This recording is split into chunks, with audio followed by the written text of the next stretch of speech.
Gravação iniciada, presidente. Eu estou pulando uns pontos ali, presidente. Tá bom. Porque eu estava com uma pasta cheia, por isso que... Uma dica para você, ao invés de entrar em um por um, eu entrava por mês e mandava localizar os zip ou PDF, uma coisa assim. Aí eu ia lá só na busca ao invés de entrar em pasta por pasta, ele trazia só os que estavam como zip. Aí eu deletei tudo. Coloca zip, é isso? Porque a gente normalmente põe zipado, não é? Eu fui pela extensão e aí eu consegui deletar bem mais rápido. Eu deletei todos os meus passados. Vou fazer isso. Então, pessoal, retomando a nossa sessão de julgamento do dia 12 de janeiro de 2021, período da tarde, às 15h55, da primeira turma da terceira Câmara da segunda sessão do CAF.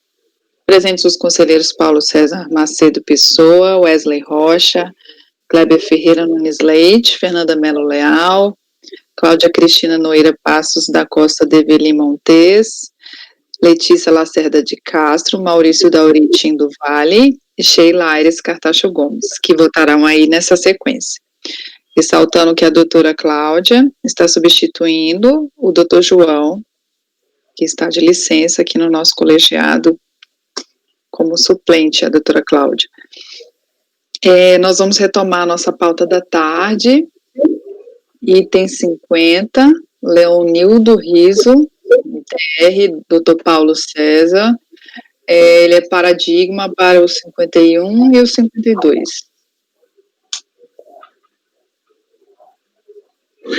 Ok, processo de TR, ele versa sobre glosa diária de produtos vegetais de 663,8 hectares e de pastagem de 213,1 hectares.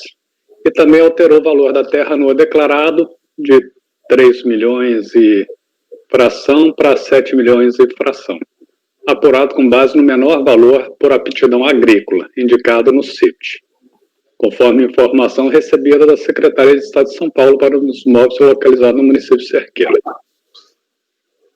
Então, a descrição dos fatos e da impugnação. O contribuinte impugnou o lançamento, foi julgado procedente em parte. Bom,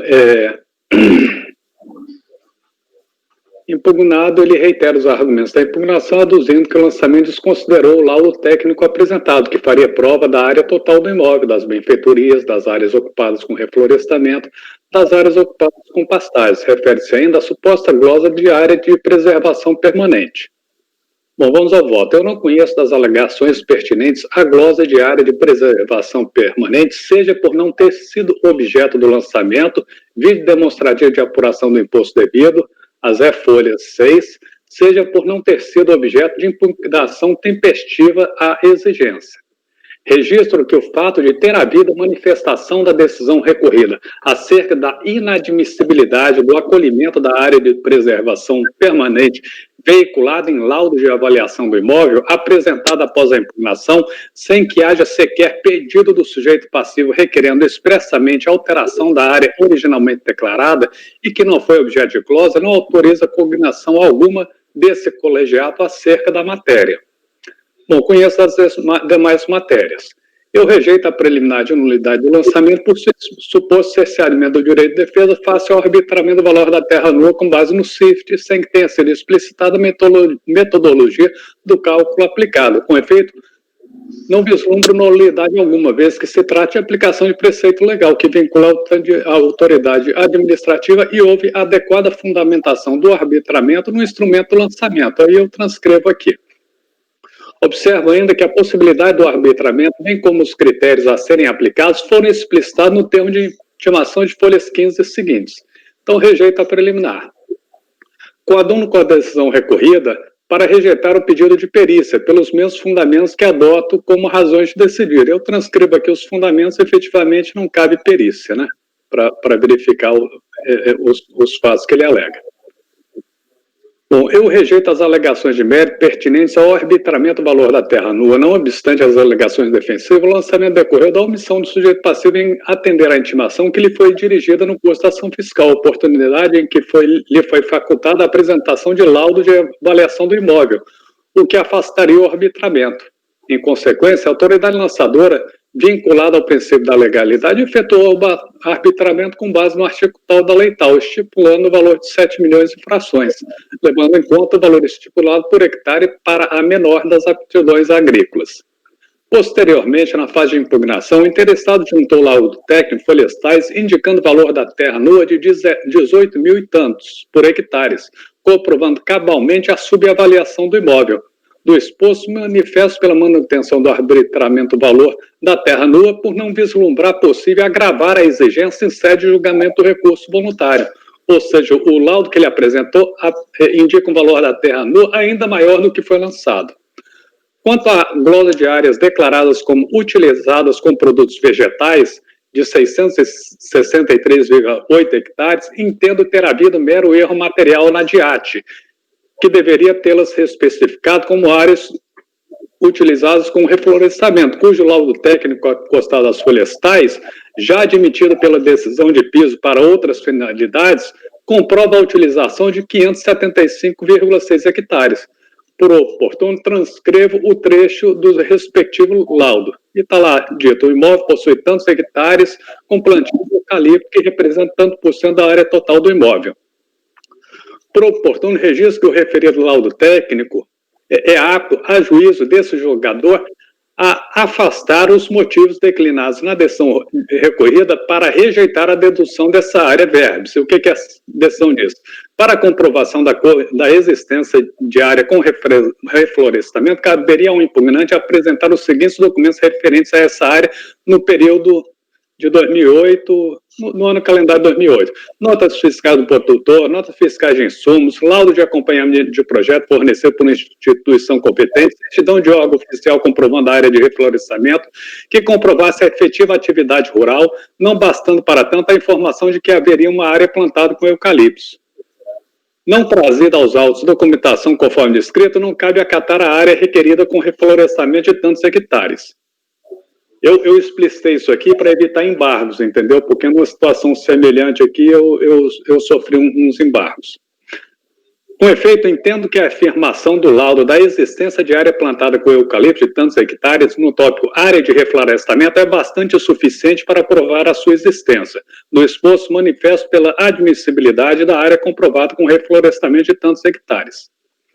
Quanto às áreas declaradas como utilizadas com pastagens, acolho os fundamentos da decisão de peso, que adoto como razões de decidir, não vislumbrando a possibilidade de admitir valor superior ao que já foi deferido na primeira instância. Aí eu transcrevo aqui, a primeira instância fez cálculos, segundo a documentação que ele apresentou, para definir o que seria admissível como área de pastagem, segundo uma instrução normativa que regulamenta a matéria. Eu entendo que estão corretos os cálculos deles, eu não tenho como conceder além do que já foi concedido. Então, eu voto por conhecer parcialmente do recurso, não conhecendo da matéria estranha à lide, na parte conhecida, rejeitará preliminar, indeferir o pedido de perícia e, no mérito, dar parcial provimento ao recurso para conhecer a existência de área de reflorestamento de 571,6 hectares. É como voto.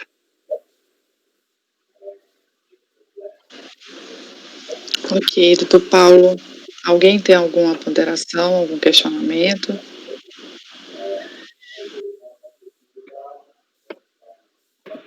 Doutor Wesley, como vota? Eu acompanho. Doutor Kleber? Acompanho. Doutora Fernanda? Acompanho. Doutora Cláudia? Acompanho. Doutora Letícia? Acompanho. Doutor Maurício? Acompanho. Eu também acompanho. Então, item 50, 51 e 52, que são repetitivos desse, acordam os membros do colegiado, por unanimidade de votos, em conhecer parcialmente do recurso, não conhecendo da matéria estranha à lide, e na parte conhecida rejeitar a preliminar, indeferir o pedido de perícia, e no mérito, dar parcial provimento ao recurso para reconhecer a existência de áreas com reflorestamento de 471,6 hectares.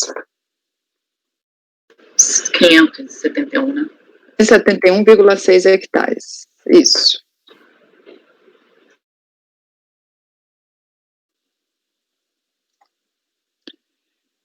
Ok.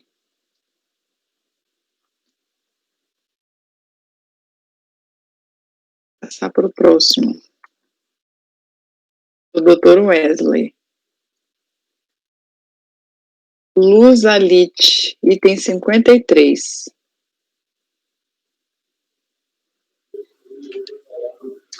Trata-se de recurso voluntário, né, interposto por Luzalite Incorporações, contra acordo de julgamento que decidiu pela improcedência da impugnação apresentada, tendo em conta que o laudo técnico apresentado não seria apto a comprovar a existência das áreas não tributáveis e o VTN.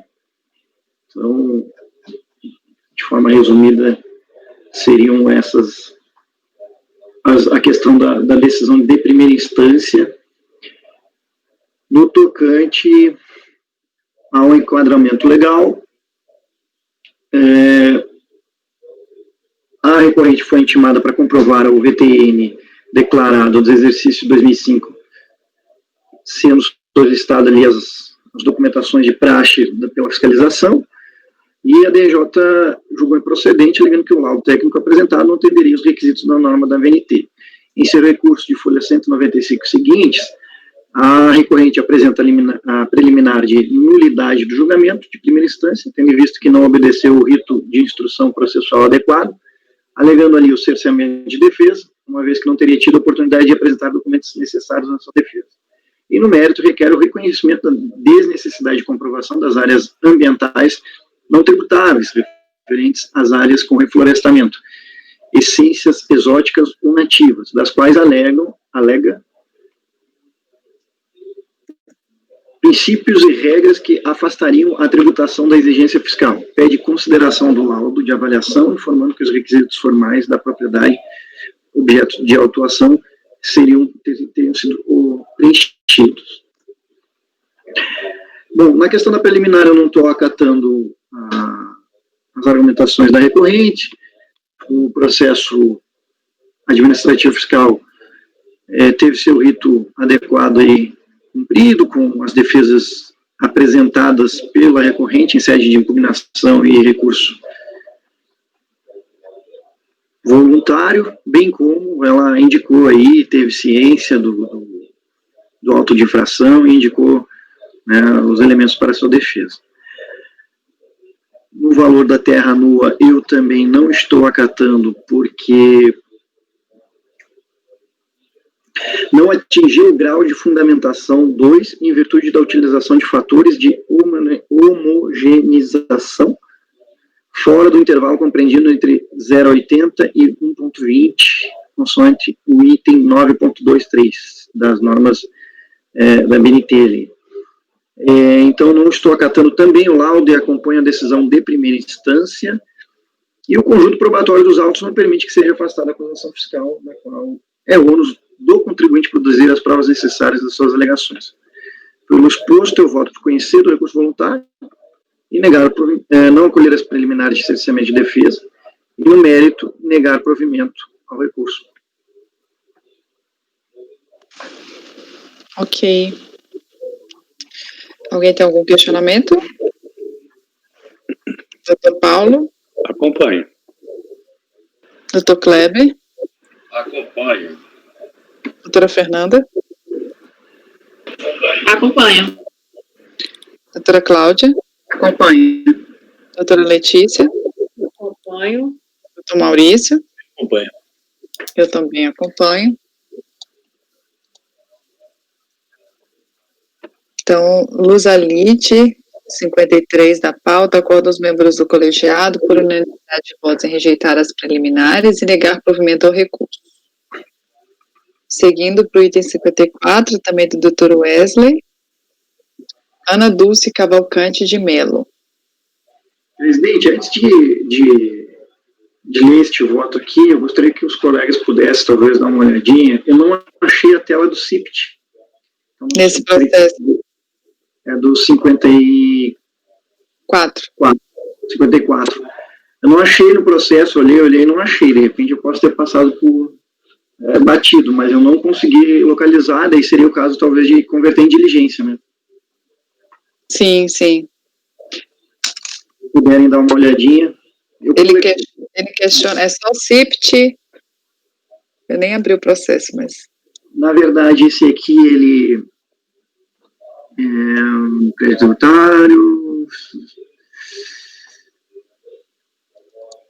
Na verdade, esse aqui, ele declarou uma área X, né? E aí o crédito tributário apurado pela fiscalização compõe-se da diferença no valor do ITR de valor X, em razão de declaração da área, no caso, não correta, segundo a fiscalização.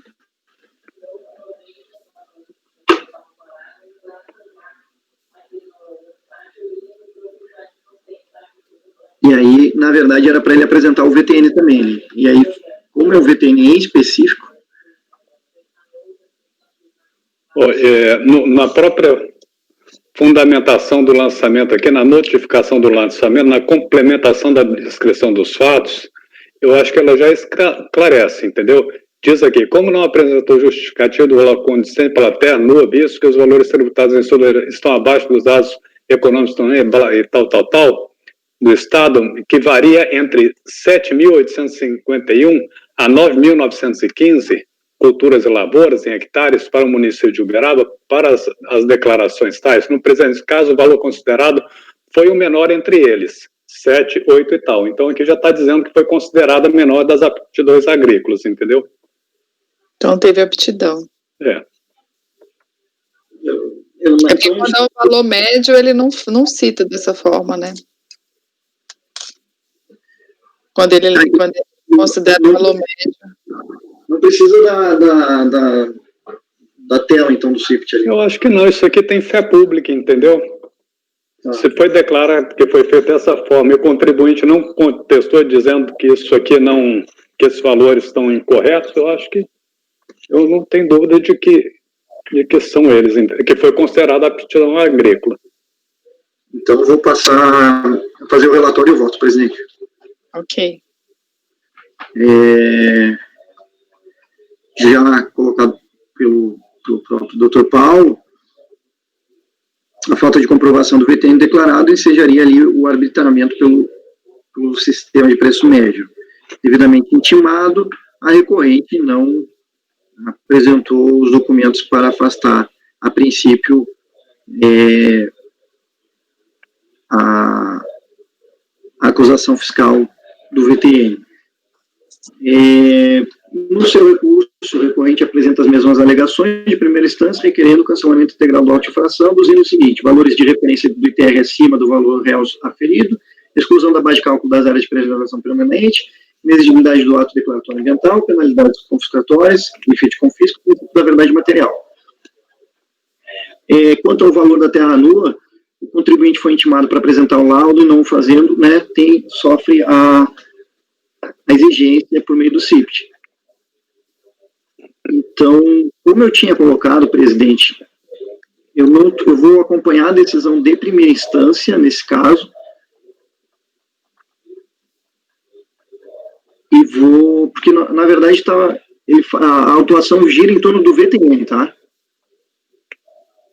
Então, eu não estou acatando as alegações do recorrente, eu conheço o recurso voluntário, e nego o provimento ao recurso.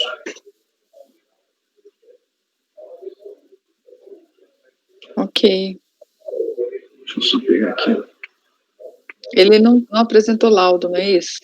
Pelo que eu entendi. O laudo, deixa eu só pegar aqui. Intimado para apresentar o laudo e não fazendo sofre o lançamento realizado por meio do CIPT. Está aqui grifado. Então foi exatamente. Eu botei aqui. E o laudo, depois falou, o laudo apresentado em atendimento à intimação não atingiu o grau de fundamentação 2. Não, ele está fora das normas ali. Deixa eu só deixa eu pegar para ver se eu botei a. Entrando aqui. Aqui você fala que ele não atingiu o grau de fundamentação 2. É realmente o valor da terra nua nesse caso aí. Não atingiu as exigências técnicas do laudo.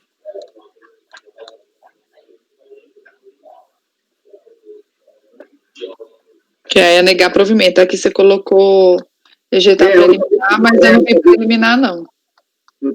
Sem querer, eu transportei lá do voto anterior. Não tem preliminar, tá? Então, fica sem preliminar, conhecer do recurso voluntário para negar provimento. Ok. Alguém tem algum questionamento? Doutor Paulo? Acompanho. Doutor Kleber?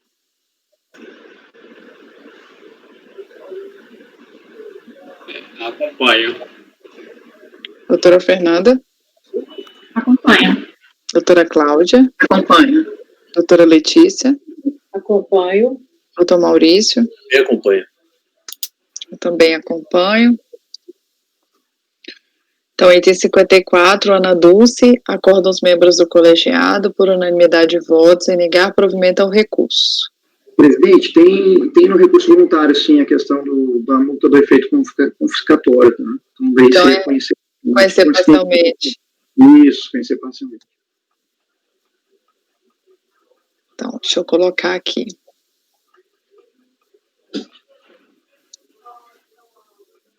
Eu corrigi aqui, então. O item 54. Todos os membros do colegiado, por unanimidade de votos, em conhecer parcialmente do recurso, não conhecendo as alegações de inconstitucionalidade,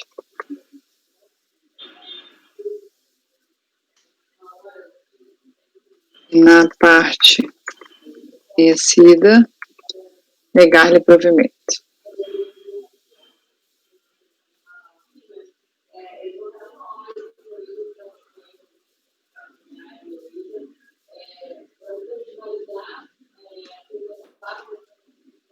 Parcialmente do recurso, não conhecendo as alegações de constitucionalidade, na parte conhecida, negar-lhe provimento. Certo, 54 foi. 55, Agropecuária Rangel, também do Dr. Wesley.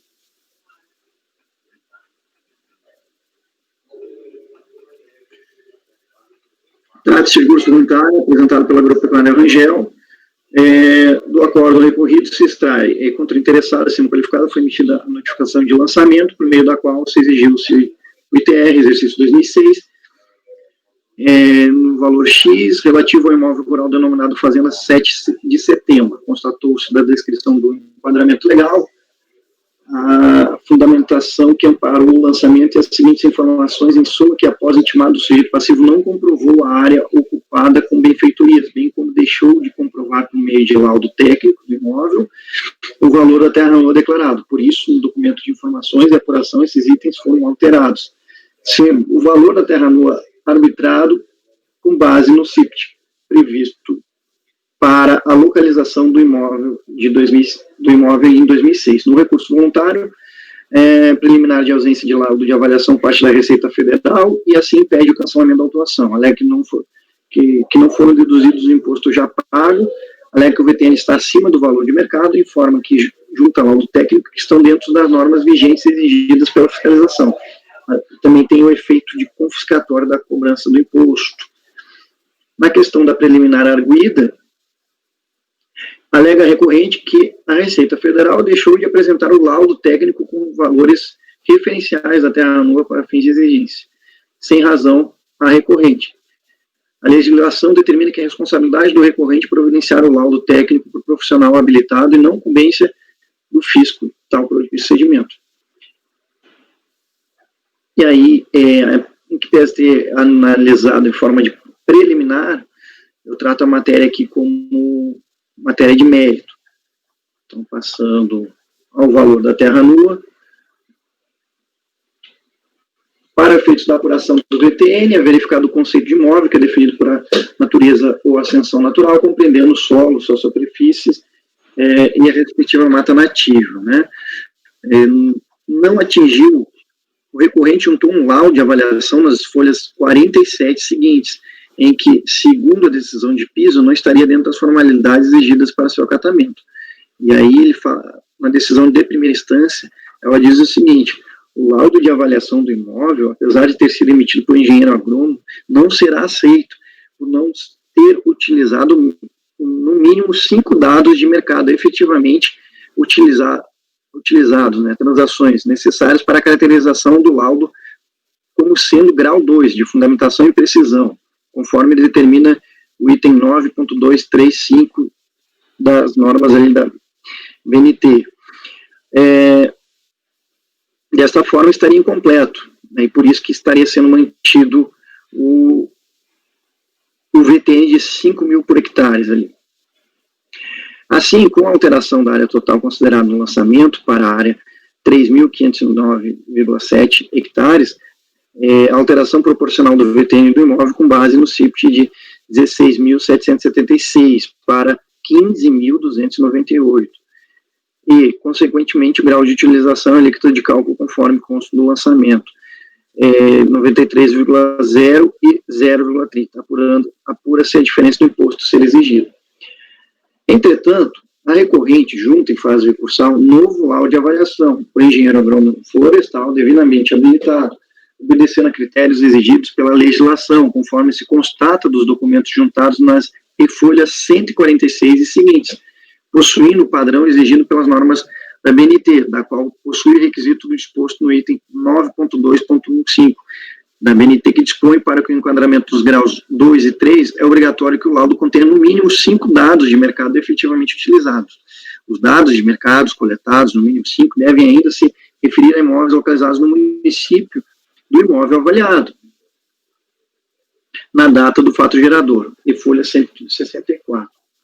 Com isso, o laudo juntado apresentado apresenta o valor do VTN médio de 2.999,72, mas em folha 166, da qual entendo ser possível ser acolhido diante das formalidades exigidas pela legislação.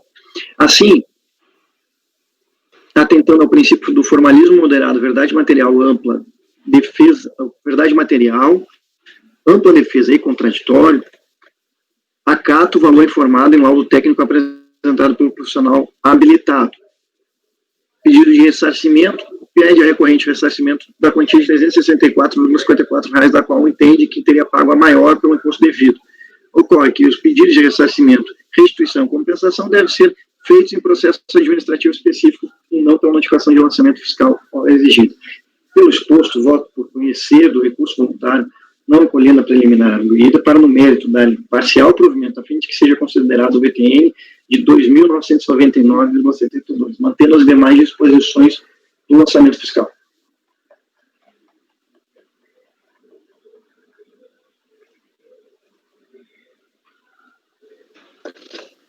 Ok, doutor Paulo.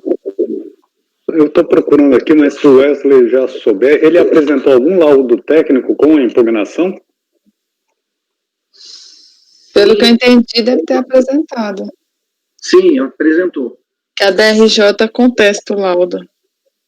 Na verdade, a DRJ diz que, olha, ele até apresentou o laudo, que era bem extensivo até o laudo, só que não estava nas normas da BNT, no enquadramento da legislação adequada.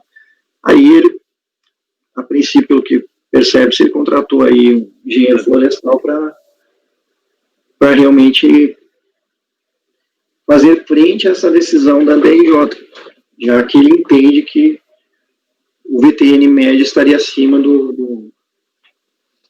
Paulo, tem um laudo aqui na folha 49, é um anexo que tem. Eu já achei agora, já achei. Acho que foi nesse laudo que a DRJ se baseou.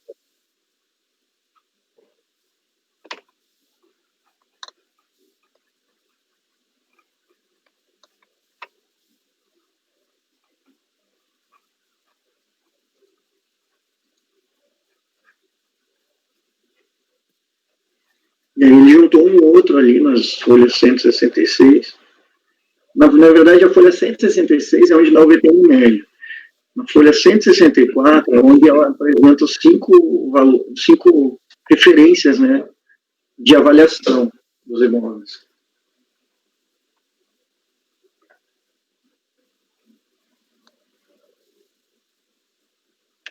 Essa questão do laudo, eu acho importante a gente verificar com cautela. Talvez seja o caso de sair com vista em mesa,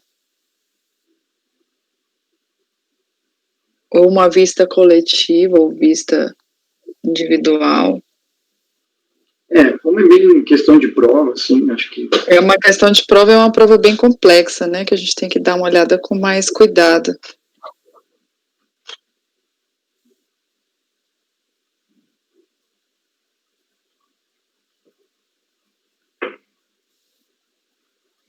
Letícia, pode falar. Não, eu concordo. Eu tenho um pouco de dificuldade de votar um laudo assim rápido. É porque eu acho que é importante a gente se debruçar no acórdão da DRJ e ver as irregularidades apresentadas e ver se elas realmente foram sanadas nesse laudo, né? Item a item. Eu acho que pode ser visto em mesa mesmo. Né? Que aí a gente tenta ver. Se a gente não conseguir, a gente converte numa vista realmente, né? No final da sessão. Porque realmente a gente vai ter que olhar com calma esse Para mim, laudo. a questão relevante é saber se esse laudo aqui, o quanto esse laudo inova em relação ao original. Já sei que ele inova em muitas coisas, entendeu? Se é um laudo completamente diferente daquele que foi apresentado, que não apenas sanou aquela dúvida, a gente já votou por não acolher, entendeu? Exatamente, é aquela questão do processo, uma questão do João, né? Que o valor do laudo era completamente diferente que apresentaram no recurso do outro laudo que tinha sido apresentado. Eu tenderia a acatar se fosse assim, é o mesmo laudo com os mesmos valores, mas acrescentando as informações que a DRJ apontou que estariam insuficientes. Aí sim, aí eu acataria. Mas aí apresentar um laudo novo, com todas as informações novas, aí eu já fico um pouco receosa por acolher. Um laudo complementar, assim, porque geralmente tu não encontra nem mais o engenheiro agrônomo que fez aquele laudo. É muito difícil ter um laudo, vou complementar as informações daquele outro laudo. Aí vai ser assinado por quem? Por outro engenheiro, porque aquele lá... Mas você há de convir que se o laudo foi feito de forma séria, o fato de mudar o profissional não vai mudar muito o resultado, né, assim, do que está ali, né? Então, a terra não mudou, é a mesma coisa. Eu entendo que deveria ser pelo menos parecido. Mas, assim, eu não vou adentrar na discussão, não, porque eu acho importante pedir a vista. Eu acho que essa revista não é nem vista mesmo, porque daí tem que dar uma analisada com calma.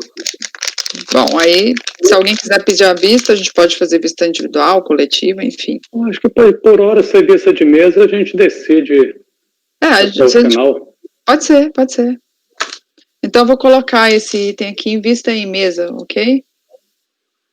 55. Quem tiver condições de verificar durante a sessão, a gente pode retomar no último dia ou amanhã. E aí, se não der, a gente sai com vista. Ok? Porque senão a gente vai tomar muito tempo aqui analisando prova que...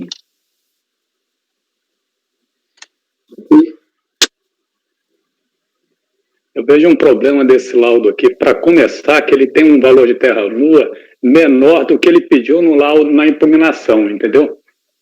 Então, eu já não aceitaria isso, entendeu? Sim. Eu no caso, eu vou mais pelo que o profissional coloca ali, né? Não, ele colocou, mas na impugnação marca os contornos da lide, entendeu? Se ele admitiu que o valor da terra nua era um X e agora ele vem pedir um menos ainda, ele está inovando aí na matéria, no quanto impugnado, entendeu? Também concordo. Então, eu vou passar para para a pauta de amanhã? Podemos? A gente pode antecipar? Então, eu posso ir para o item 57. Deixa eu ver só os que eu tenho sustentação oral aqui. Eu só tenho a partir do item 93. Então, os demais todos eu posso antecipar. Então, item 57 do Dr. Maurício, Adriana Lange. A gente vai para imposto de renda agora. Deixa eu só abrir aqui, senhora presidente. Esse aí, o 57, ele veio da sessão passada.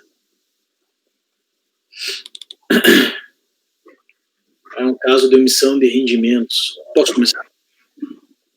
Sim. Tá? Então vamos lá, pessoal. Folhas 592 a 606, em que a recorrente sustenta em síntese que não restou assegurado ao contribuinte a garantia da notificação quanto à continuidade dos trabalhos da auditoria. Seria falsa a premissa segundo a qual a disponibilização de informação no sítio da administração tributária teria o condão de suprir a intimação pessoal. Não houve atendimento aos requisitos de validade do ato administrativo, dentre os quais a necessidade de apresentação do mandado e procedimento fiscal. Os demonstrativos juntados aos autos comprovam o reconhecimento dos referidos valores como recebidos pela empresa, bem como o pagamento à vista dos tributos em sua totalidade, não podendo ser dado guarida à tese da recorrida quanto à tributação dos valores na declaração de pessoa física pelo simples fato do reconhecimento da referida receita ter ocorrido no período inicial da fiscalização, uma vez que ela permaneceu estática pelo lapso temporal superior a 60 dias, ensejando a requisição da espontaneidade por parte da recorrente. O STF está examinando o recurso ordinário que versa sobre a identificação da omissão de rendimentos através da quebra de sigilo bancário. Isso aqui já está superado, lógico. E não cabe o deferimento do pedido de realização de perícia, já que foram atendidos todos os requisitos exigidos pelo Decreto 70.235 de 72. Tá? Esse auto de infração é o auto de infração que constitui crédito tributário de imposto de renda à pessoa física, referente à fase de geradores ocorridos nos anos calendário 2004 a 2007. Tá? Tem aqui eu fiz aqui 3 e 4 o que consta do enquadramento legal lá da notificação, né, nos fatos.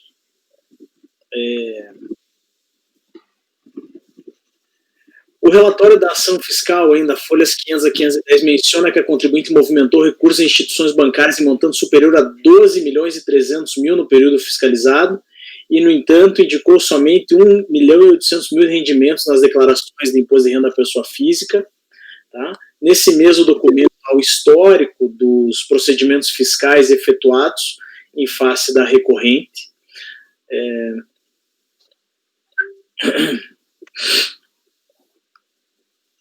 Ainda se afirma que, pelo exame dessa documentação coletada pela fiscalização e apresentada pela contribuinte, foram identificadas diversas divergências relacionadas à omissão de rendimentos provenientes de depósito bancário de origem não comprovada, né? E aí o relato prossegue, pessoal, com extensa tabela contando cada um dos depósitos sem origens comprovadas e respectivos totais mensais e anuais, que está lá as folhas 505 a 507, tá? E também se indica que houve omissão de rendimentos recebidos por pessoa jurídica, está aí nas folhas 5 da nossa minuta do voto. Tá? A delegacia da Receita Federal, estou na folha 7 já, de Porto Alegre, folhas 576 a 586, pelo acórdão 10.39.247, negou o provimento da impugnação, mantendo integralmente a exigência fiscal conforme o entendimento que está resumido aí na ementa abaixo. Tá? Bem, me parece que o recurso é tempestivo e é possível dele conhecer integralmente. No que se refere à omissão de rendimentos, esse caso trata de omissão de rendimentos disciplinados lá pelo artigo 42 da Lei 9.430, de 27 de dezembro de 96. Eu cito principalmente e grifo, parágrafo 3º, no qual se estabelece que, para efeito de determinação da receita omitida, os créditos serão analisados individualizadamente, observado que não serão considerados, aí menciono lá, os incisos. Me parece que, nesse caso, a recorrente, né, a Adriana, a recorrente não se desincumbiu do seu ônus probatório, ônus que é dela, tendo em vista que se trata de uma presunção legal relativa. Tá?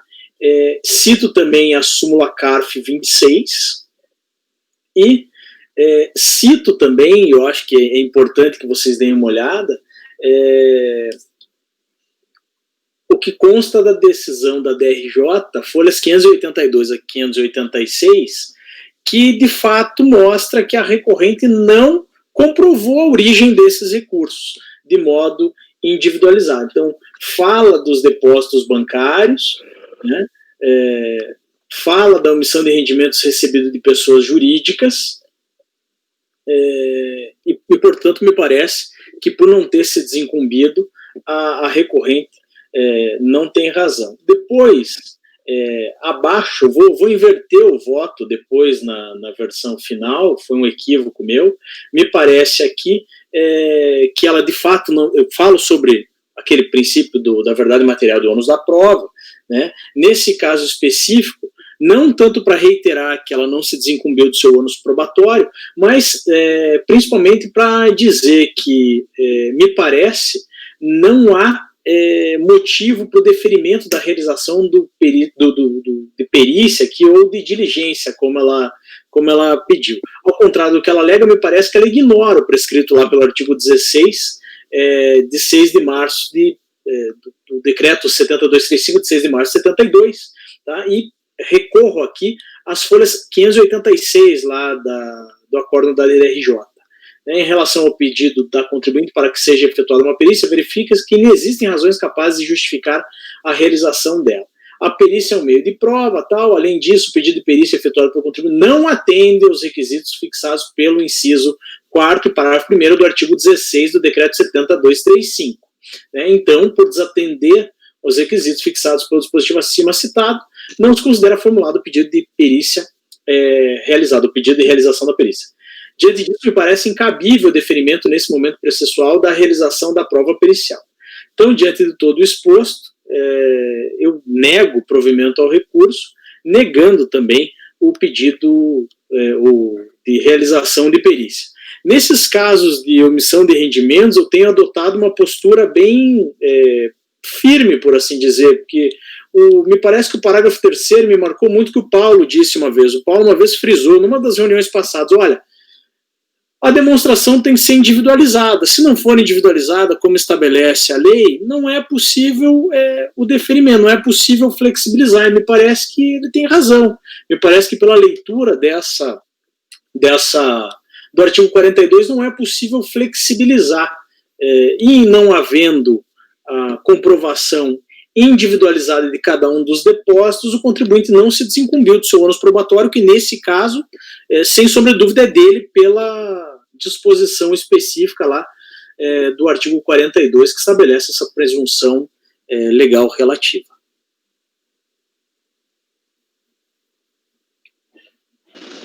Ok. Algum questionamento? Doutor Paulo? Com o relator. Doutor Wesley? Com o relator. Doutor Kleber? Acompanho. Doutora Fernanda? Acompanho o relator. Doutora Cláudia? Acompanho. Doutora Letícia? Acompanho. Eu também acompanho. Então, item 57, Adriana Lange, acorda os membros do colegiado por unanimidade de votos em negar provimento ao recurso. Ressaltando que o item 56 saiu de pauta e o 58 também saiu de pauta. Indo para o item 59, também do Dr. Maurício. Eufênia. Bem, nesse caso específico, pessoal, tá ligado. É um recurso voluntário, folhas 134 a 141, em que a recorrente sustenta, em síntese, que em 2014 o STF declarou a inconstitucionalidade do artigo 12 da Lei 7.713, fixou o entendimento de que o cálculo do imposto de renda deve ser feito com base nas tabelas e alíquotas das épocas próprias a que se refere os rendimentos recebidos acumuladamente mediante cálculo mensal e não global, em que pese a decisão de segunda instância tenha admitido quanto afirmado no item anterior, não se manifestou quanto à restituição dos valores erroneamente recolhidos com base no regime de caixa, demonstrado que o recolhimento fora baseado em legislação posteriormente declarada inconstitucional pelo STF, a autoridade julgadora deveria ter cancelado o lançamento e determinado sua restituição sob pena de enriquecimento ilícito da União. Após o cancelamento, deveria ser feito novo lançamento com base no regime de competência. Contudo, no caso dos autos, não seria possível em razão da caducidade de seu direito de constituir os créditos. Isso porque todos os fatos geradores ocorridos até dezembro de 2005 já foram alcançados pelo prazo decadenciado de 31/12/2010. Palavras dele. Tá? Um crédito tributário de imposto de renda à pessoa física em face, como dito, da Eufênia da Silva Ramos, referente a fatos ocorridos no exercício 2006, ano calendário 2005. Tá? É um caso de omissão de rendimentos de pessoa jurídica decorrente de ação trabalhista. Houve apresentação de impugnação por parte dela, folhas 4 a 41, alegando que contra ela foi lavrada a notificação do lançamento tal, referente a suposto débito de imposto de renda. Tá? Foi realizada a solicitação de retificação do lançamento, qual foi deferida parcialmente, e, no entanto, foi lavrada uma nova notificação do lançamento, cobrando a mesma quantia mencionada na notificação anterior. A impugnante recebeu no ano 2005 a quantia de 277 mil e alguma coisa referente ao pagamento de precatório, sobre o qual incidiu a retenção de imposto de renda na fonte, que foi o recolhimento do restante, 56 mil e pouco, foi efetuado com a declaração de ajuste anual de 2006. Porém, 14/5 foi publicado o declaratório PGFN-1 de 2009, pelo qual o Procurador-Geral da Fazenda Nacional autorizou a dispensa da interposição de recursos e a desistência dos já interpostos nas ações judiciais destinadas a obter o direito de cálculo do imposto de renda com base nas tabelas e alíquotas das épocas próprias, a que se refere aos rendimentos recebidos acumuladamente, e os créditos tributários cobrados já foram alcançados pelo prazo decadencial previsto no 150, parágrafo 4º. Tá? A DRJ, folhas 121 a 127, deu parcial provimento à impugnação, exonerando a integralidade do crédito tributário, conforme o entendimento resumido na ementa abaixo aí. Tá? E ainda, após a apresentação do recurso voluntário, a recorrente solicitou prioridade na análise desse processo em razão da sua idade, 70 anos, folha 146. Bem, no que se refere ao conhecimento, pessoal, esse caso, né, eu conheço parcialmente aqui, porque o presente caso diz respeito a recurso no qual se pleiteia a restituição do recolhimento efetuado pela recorrente na declaração de ajuste anual de 2006, no valor de 56 mil e tanto, calculado com base no regime de caixa e não com base no regime de competência, folha 140. O pedido de restituição, entretanto, não faz parte da lide. Né, o pedido de restituição não só apareceu agora. Tá? Então, diante disso, eu não conheço, na verdade, eu não conheço do recurso, porque o único pedido que restaria seria esse, de restituição. É como voto, não conhecendo do recurso. Ok. Alguém tem alguma dúvida? Eu tenho. Eu estou dando uma olhada aqui. Diga, Cláudia. Rendimento acumulado, né? Isso. O lançamento foi omissão, né? De rendimento. Omissão de rendimento. Foi omissão de rendimento decorrente da ação trabalhista. Decisões da Justiça Federal, pagadora Banco do Brasil. Eu estou entendendo que ela informou esse imposto na fonte que ela achou que ela tinha direito, né? E aí, o lançamento...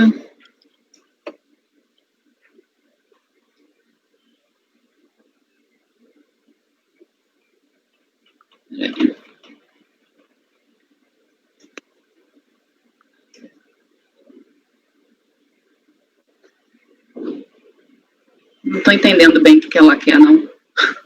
Ela. Na verdade, doutora Cláudia, o que me parece que ela quer é justamente a eventual restituição.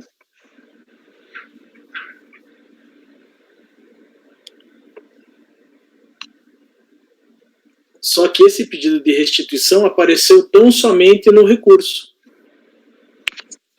Ela pede só isso no recurso?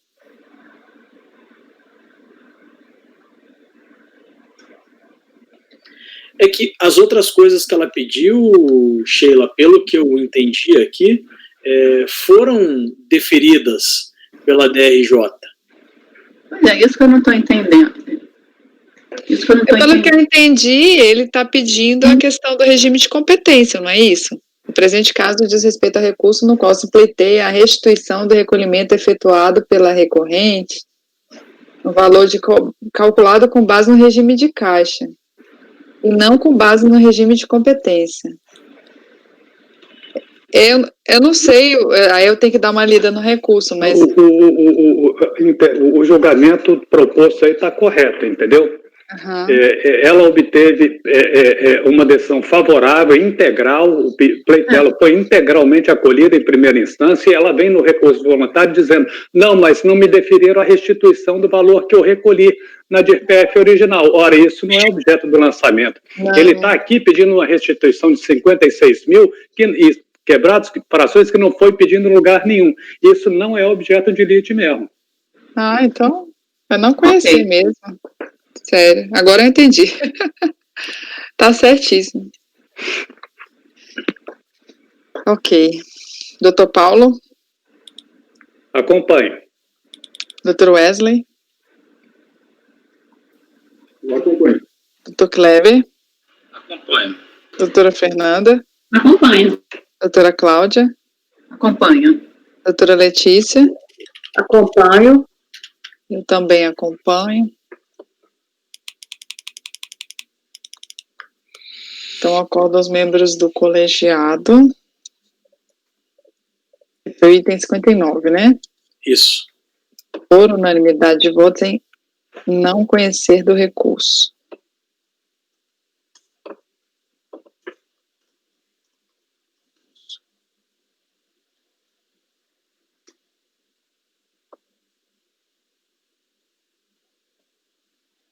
Ok, esse foi o item 59.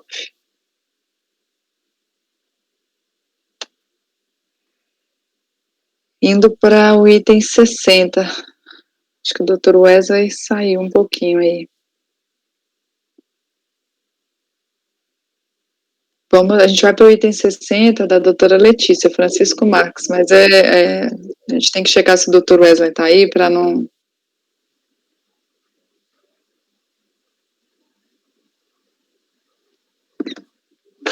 A doutora Letícia não lê à toa, né? Pronto, voltou.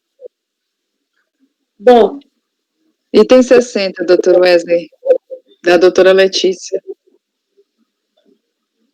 é um processo imposto de renda, nós estamos tratando de omissão de rendimentos, e foi caracterizada a omissão por gastos de cartão de crédito em montante superior às disponibilidades financeiras informadas na declaração do contribuinte.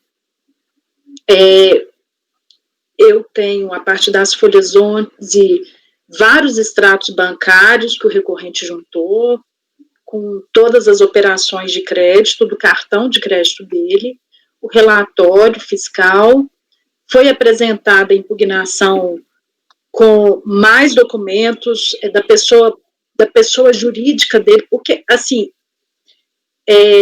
só para ficar bem fácil a compreensão, é o seguinte, ele movimentava o cartão de crédito dele da pessoa física para a alegação dele, né, para pagar faturas, boletos da pessoa jurídica dele, que é o Francisco Marques Dias, ME. Então, ele sustentou isso na impugnação, aí na impugnação ele juntou esses documentos da pessoa jurídica dele, extrato de faturas do cartão de crédito, boletos de cobrança que ele pagava no cartão de crédito da pessoa física, e esses boletos em nome da pessoa jurídica. Então, o acordo recorrido, ele falou que fez prova do pagamento em nome da pessoa jurídica, realizados pelo cartão de crédito. Todavia, não provou a origem das receitas. foi interposto, para fazer face a essas despesas, né?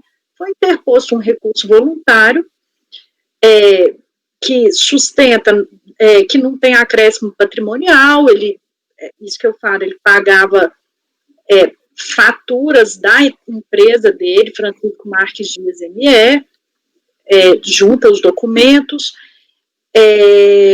no extrato bancário da Unicred, a partir de abril de 2006, que o valor de 23 mil de débito em conta automático refere-se à soma de pagamentos de contas de sua aludida firma individual, conforme mostram os boletos que ele junta, citando aí esses valores de extratos que faz face à alegação dele, de modo que todos os pagamentos a partir de abril até dezembro de 2006 foram de contas referentes às compras efetuadas pela sua firma individual, que movimentou a sua conta bancária, pessoa física, no Unibanco para realizar operações financeiras da sua firma individual, né, com cartão de crédito, nela fazendo depósitos com receitas de vendas e pagando as compras através de cartão de crédito pessoa física, conforme prova os boletos. Sustenta mais uma vez que não teve omissão de rendimento. Junta depósitos bancários em sua conta pessoa física, realizados em seu nome, em dinheiro e cheques. Bom, é o relatório. Então, eu conheci, o crédito amparou-se, destaco que o crédito amparou-se, dentre outros fundamentos, no artigo 6º da 8.021, e, se, por um lado, autoriza-se a presunção de renda oferida pelo contribuinte mediante o cotejo de declarações do imposto com dados do cartão de sua titularidade, por outro lado, essa presunção é dissipada no caso de o contribuinte apresentar provas contrárias à existência dessa renda e que fora tributada pela fiscalização. E nessa senda adentra-se ao mérito recursal. O auto de infração indicou qual seria a omissão de rendimentos ante a realização de gastos não respaldados por rendimentos declarados comprovados. A planilha está aí colada no voto de folha 68. O recorrente, que é sócio administrador da pessoa jurídica, que tem até seu nome, sustenta desde sua impugnação que as despesas consignadas nas faturas de cartão de crédito se referiam a pagamentos de despesas de sua pessoa jurídica. Segundo esse modo de atuação, as receitas da pessoa jurídica eram depositadas em sua conta pessoa física para liquidar as faturas. Portanto, o que se passa a enfrentar é se os documentos apresentados, né, nesse processo, bem como na impugnação e no presente recurso, são suficientes ou não para elidir essa presunção. Nessa senda, embora diversos recibos de depósitos tenham sido juntados em sede de recurso voluntário, eu deles conheço porque se fez necessário sua juntada pela lógica do acordo recorrido. Então, eu conheci esses documentos juntados do recurso. Então, eu vou destacar quais são. São boletos emitidos, tendo como sacada a pessoa jurídica. Então, de folhas 94 a 317, ele junta esses boletos. Ele junta extratos bancários referentes às faturas com cartão de crédito, folhas 13 e 57, comprovantes de depósitos, tendo o recorrente como depositante de valores em dinheiro e cheques, juntados com o recurso voluntário, que estão esses extratos. Desde já, eu fiz um voto dando parcial provimento, eu até estou aberta a alterar esse voto, mas principalmente porque no entendimento anterior, muito similar, eu tive uma compreensão que o contexto estava aprovado. E foi meio por coerência até que eu fiz esse voto, e eu fui vencida nesse voto. Foi um caso muito similar, eu fui vencida. Porque eu não tenho aquela prova 100% segura das questões que eu entendi que o contexto está provado. Então, agora eu vou indicar aqui. Então, olha como eram as faturas de cartão de crédito dele. Então, era pagamento de conta do Unibanco, pagamento de conta. A maioria das faturas do cartão de crédito dele, pessoa física, era para pagar a conta. E a própria DRJ entendeu que ele provou essa questão. Bom, esse demonstrativo foi coligido a título de exemplo para demonstrar que a grande maioria das operações ali indicadas era para pagamento de contas conforme sustentado. Das folhas 94 a 317, há farta documentação relacionada à emissão de boletos de pagamento, porque eu não tenho uma planilha cruzando. Eu indiquei aí o boleto, por exemplo, que era sacado a pessoa jurídica dele, mas eu não tenho uma planilha segura que esse boleto, por exemplo, que eu joguei aqui, de 819, foi realmente pago no cartão de crédito dele, pessoa física. Bom, a narrativa do recorrente de que as operações de pagamento dessas faturas afigura-se demonstrada no âmbito deste processo administrativo. Racionalmente, é possível concluir que esses boletos eram pagos pelo cartão, em especial nas competências de abril a dezembro de 2006. O acordo recorrente negou por considerar que não teve provado a origem dos recursos. Justamente por esse fundamento, que o recorrente juntou depósitos bancários que pessoalmente fizeram em sua conta pessoa física. No seu recurso, ainda, discrimina os valores dos depósitos que fizeram em sua conta, cotejando-os com a receita bruta da pessoa jurídica, que é, então ele fala que, olha, eu fiz tais depósitos, e o pagamento com cartão, então ele jogou essa declaração aqui, realmente eu vi, os depósitos estão batendo com isso. Agora, o detalhe, tem muito depósito em dinheiro, que aí fica aquele niilismo, né, que eu também não sei, dá para eu presumir que ele pegou o dinheiro da empresa para depositar na conta pessoa física. E tem depósito com cheque, que também eu não tenho a prova de que quem emitiu o cheque era cliente da empresa dele. Bom, compulsando os documentos apresentados, eu entendo que o recorrente demonstrou, ao menos em relação aos valores por ele depositado em sua conta, a origem das receitas. Então, eu vou sustentando isso tudo, né, que racionalmente eu entendi, né, nesse contexto todo, que a prova dessa aferição pode ser feita de outras formas, e que ele provou a realidade dos fatos para mim, nesse contexto de documentos, né. Então, eu acho que todo mundo já entendeu a lógica do meu voto. Eu quis ser coerente com um voto de 2 meses que eu dei, que eu entendi esse conjunto da obra, que eu fui vencida, talvez eu possa até alterar isso, porque eu não tenho aquela prova tão cabal, mas eu entendi que a história foi provada. E eu dei parcial provimento para que seja excluída da base de cálculo do tributo a soma dos valores depositados na conta corrente do recorrente, no período de abril a dezembro de 2006, que faz prova dos comprovantes juntados no recurso voluntário, como sendo a origem, como se ele tivesse provado a origem com esses depósitos.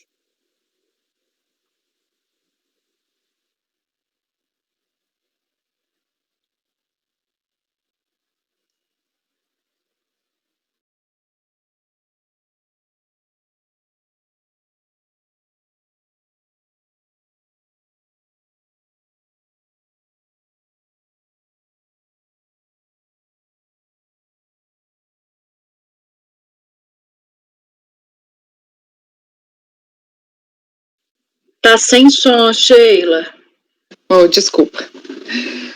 Bom, eu acho que eu tendo a divergir, porque eu entendo, assim, da forma como a DRJ colocou, que ele não comprovou com documentos hábeis e idôneos as origens das receitas obtidas para o pagamento dessas despesas, né, assim, eu acho que não basta provar que pagou, ele tem que provar da onde que veio esse dinheiro que ele recebeu. E aí, como você mesmo ressaltou, tem alguns que até dá para provar, mais ou menos, mas não tem uma prova cabal do que se refere à origem dessas receitas, né, que entraram na conta bancária dele. A gente não sabe nem se isso foi tributado, né, assim, é complicado acatar. E a gente não tem nem a quantificação disso daqui, assim, eu não tenho como dar provimento parcial sem indicar o quantum que que a gente estaria dando provimento parcial aqui. Né, assim, acho que teria que ter pelo menos a indicação dos valores que você considera que foi comprovado, né, assim, nesse provimento que você está dando. Eu indiquei como sendo esses depósitos que ele fez na conta dele, embora eu mesma considero a fragilidade da prova, porque depositar em dinheiro também não me prova a origem, né? Eu estou usando uma presunção de que está saindo da empresa, assim como depositar em cheque, né? Depositou em cheques, e eu estou presumindo que seria da empresa. Aquela transferência eletrônica que seria suficiente, né, da pessoa jurídica para a pessoa física, talvez eu possa superar, igual eu falei, presidente, foi mais por coerência do que eu votei, porque aquela prova mesmo, eu posso inclusive alterar meu voto, e inclusive fazer um giro no meu entendimento pessoal, de que eu precisaria de uma prova mais segura, né? Porque o que a gente vê é comum essa confusão, né? Ainda mais quando você tem essas firmas individual e tudo, usar a sua conta para fazer pagamento de coisas da empresa e tudo, mas aí isso foi tributado, é muito temerário, a gente não sabe nem se lá na empresa foi tributado, não tem uma contabilidade da empresa para provar que aquilo ali, aquela receita foi, ele recebeu esses depósitos a título de quê? Foi prolabore? Foi distribuição de lucro, né? Assim, a gente não sabe nem a título de que ele recebeu esses depósitos para a gente sair excluindo, entendeu? Então, eu tendo a não dar provimento, a negar provimento. Mas vamos ouvir. Doutor Paulo. Está sem áudio, sem microfone. Eu não iria, assim, por excluir os depósitos, entendeu? Eu olharia a fatura do cartão de crédito, todos aqueles débitos que ele alegou que é da pessoa jurídica e tem uma coerência em que seja da pessoa jurídica, e excluir, porque está notória a utilização da conta pessoal para essa finalidade, tanto o cartão de crédito quanto a conta bancária utilizada para pagamento. Eu acho razoável, acho verossímil, entendeu? A questão é de verossimilhança. Então, eu concordo com a racional aí da Letícia, só o desfecho que eu acho que eu iria numa outra linha, entendeu? Para excluir da apuração esses... ele alega que determinados despesas são da pessoa jurídica, ele deve elencar quais sejam, né? Ou não? Que eu não consegui ver o processo ainda. Então aí que está uma deficiência de organização probatória que eu não consegui. Ele junta, vamos pôr 200 boletos da pessoa jurídica e não tem aquele cotejo, só que ele junta várias faturas do cartão dele, que é só pagamento de boleto, pagamento de boleto, pagamento de boleto. Então tinha que ter um cruzamento entre os dois. Eu acho assim, a própria DRJ concorda que ele utilizou, assim, pelo menos eu coloquei no voto, né, porque esse processo não está fresco na minha cabeça, da última sessão, mas assim, o contexto, a história dele, para mim, eu acho que é provada. Sem esse detalhamento, esse detalhe tão grande, mas eu entendi, porque realmente, tudo que transitou no cartão dele foi considerado rendimento.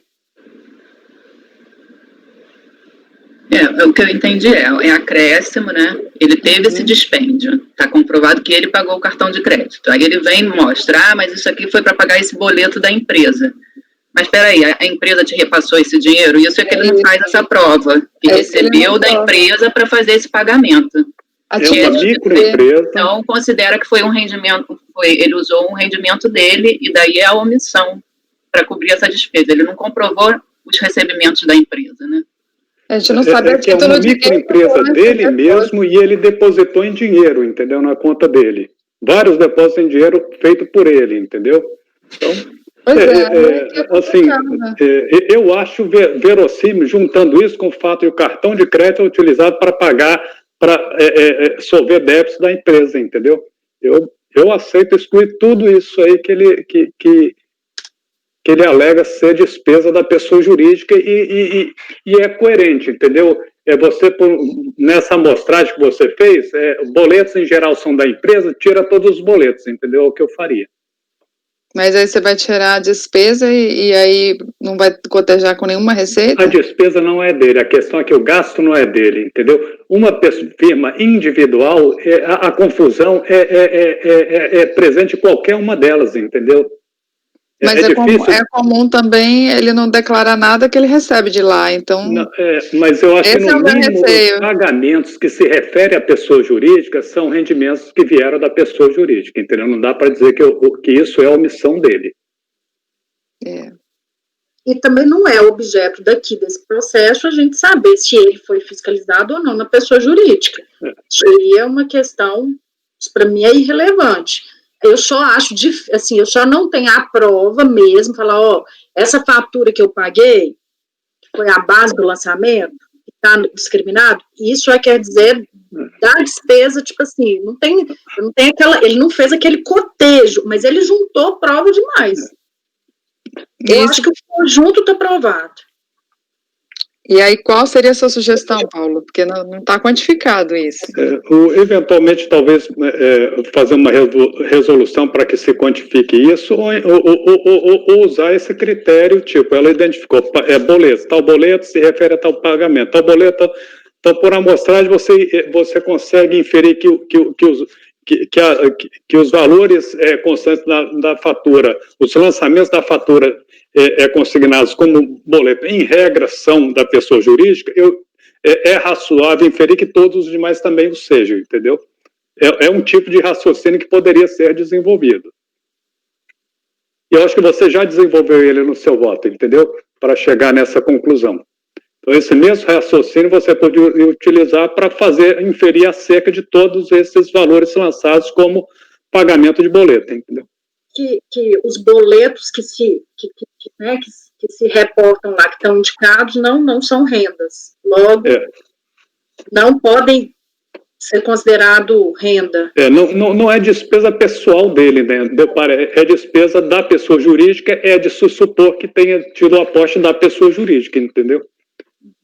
A gente não tem uma pessoa jurídica, uma pessoa constitui uma pessoa jurídica para fazer despesa para ela. Se aquelas despesas foram feitas, algum ressarcimento é razoável supor que ele tenha tido. Se a fiscalização tivesse dúvida acerca desse ressarcimento, deveria ter feito uma investigação da variação da movimentação bancária dele, entendeu? Não, mas ele não apresentou esses boletos, ele só apresentou na impugnação os boletos, né?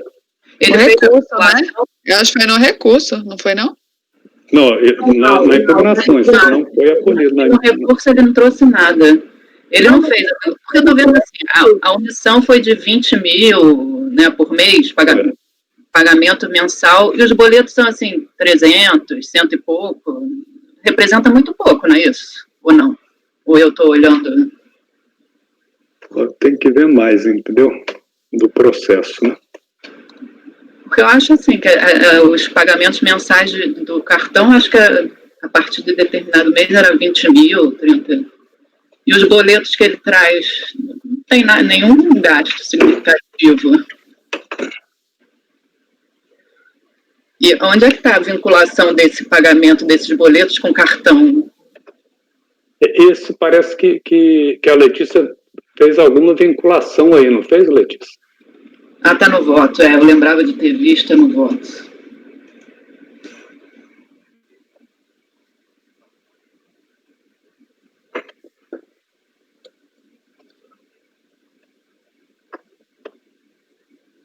Ela colocou um exemplo.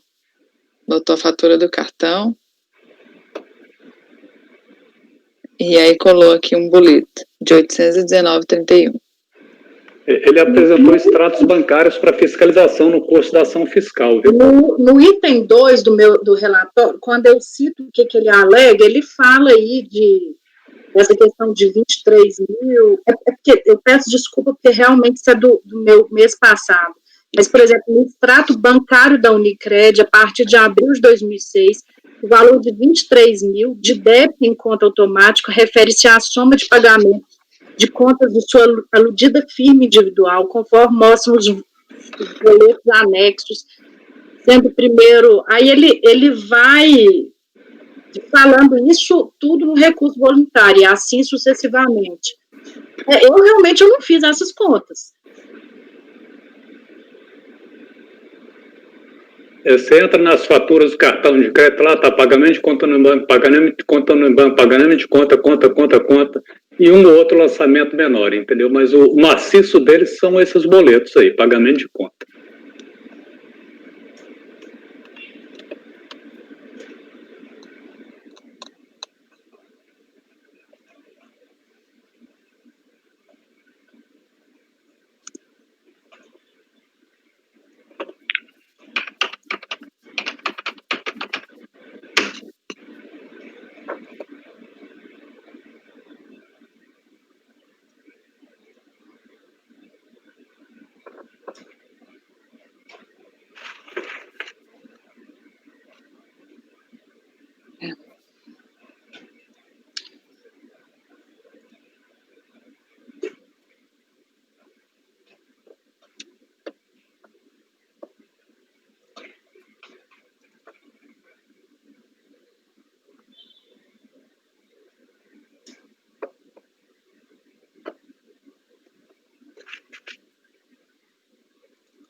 Ele não atendeu a intimação para explicar os gastos com cartão de crédito, o que está no termo de verificação fiscal, que é muito sumário.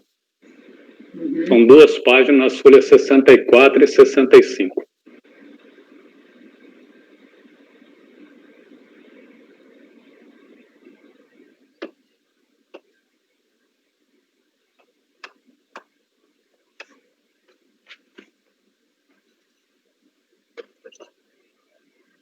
Está no meu voto que as folhas 11, ele junta um tanto de documento. Aí eu vou até entrar, tá? Que as folhas 11, o recorrente junta X documentos, e nas folhas 64 e 65 eu tenho um relatório.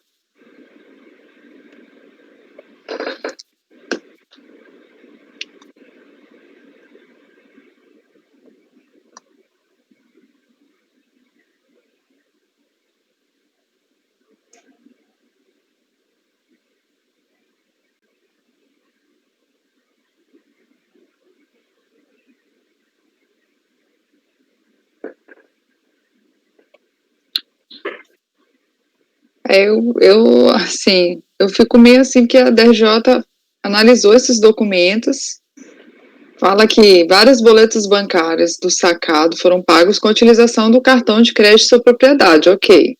Entretanto, não trouxe nenhum documento de depósito em sua conta bancária oriundos da receita de vendas de sua empresa, conforme alegado na defesa. Eu considerei aqueles depósitos em dinheiro e cheque, né? Que eu não tenho aquela prova conclusiva. Mas eu estou tendente a mudar o voto também na lógica que o doutor Paulo comentou. Que são as despesas claras da pessoa jurídica. E pelo menos, né?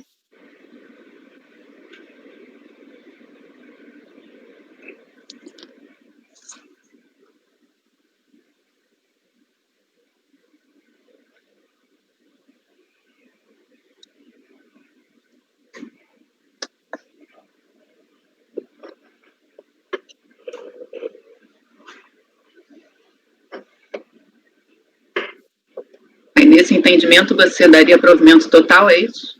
Para considerar que o lançamento não seria nele, é isso? É esse, Paulo? Eu teria que fazer uma análise mais profunda, entendeu? Porque pode ser que não sobrasse lançamento nenhum, entendeu? Mas teria que... Eu baixaria isso em diligência para que se fizesse um levantamento do quanto desses lançamentos de fatura se refere à pessoa jurídica e excluir esses valores. Para depois excluir esses valores, ver se sobra omissão de rendimento, porque pode ser que o que sobre seja comportável, seja compatível com a renda dele, entendeu?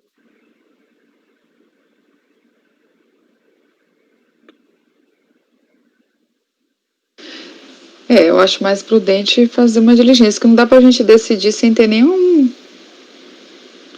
um valor de um provimento que a gente está dando.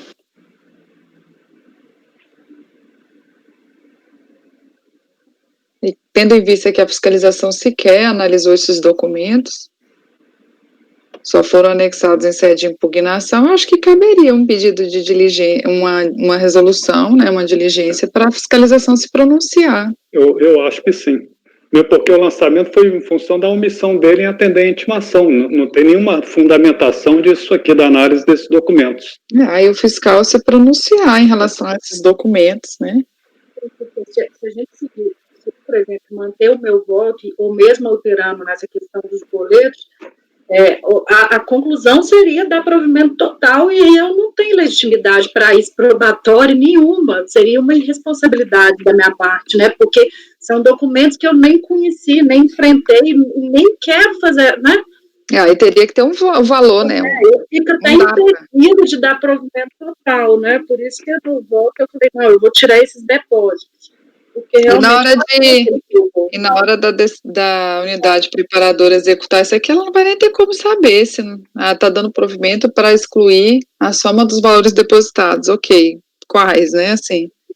Então, eu acho importante passar pelo crivo da fiscalização, isso daqui. Embora, assim, eu acho que até eu, né, que da classe da advocacia, eu acho que era um trabalho do procurador mesmo, do contribuinte, que foi omisso de fazer uma tabela dessa e apresentar para a fiscalização.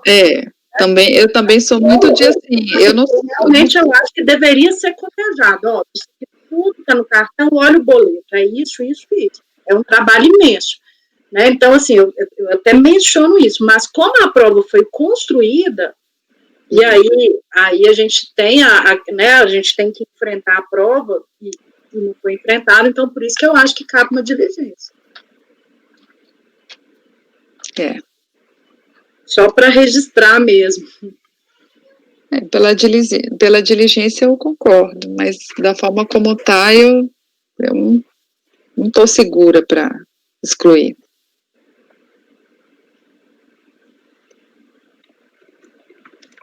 Então, como fazemos? Você vai querer mudar o voto para diligência, doutora Letícia?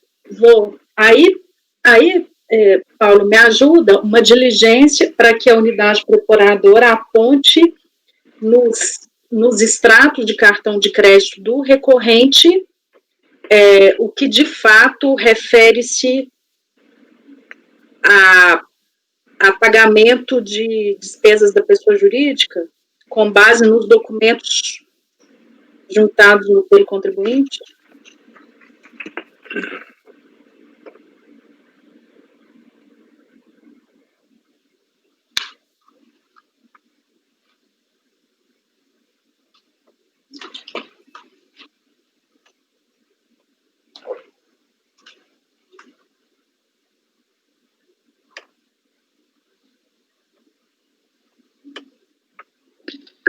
Acho que não sei se o Paulo escutou. Não, eu escutei, eu estou só olhando um pouco mais o processo aqui, entendeu? Tá.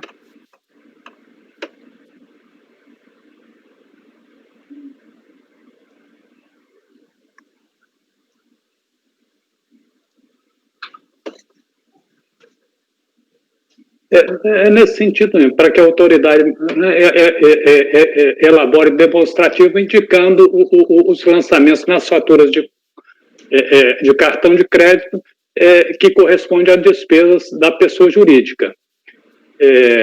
Elabore demonstrativo indicando os lançamentos nas faturas do cartão de crédito que correspondem a despesas da pessoa jurídica, Francisco, não sei o que lá. Aí especifica. Devendo proceder diligências pertinentes, caso entenda necessário. Porque pode ser que ela se depare com documentos elegíveis aqui, como eu me deparei, entendeu? para não ter, o processo não retornar com tipo, o documento está elegível. Se está elegível, que seja dada a solução lá, entendeu? Qual é essa pessoa jurídica? Francisco. Deixa eu olhar aqui. Gente, vou pedir licença só um minutinho, viu? Enquanto vocês estão.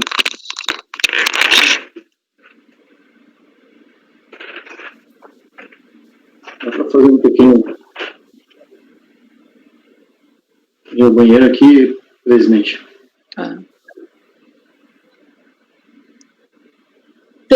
Pelo meu voto, Francisco Marques Dias, antes era ME, e agora eu já não sei de quando que é o agora, é PP.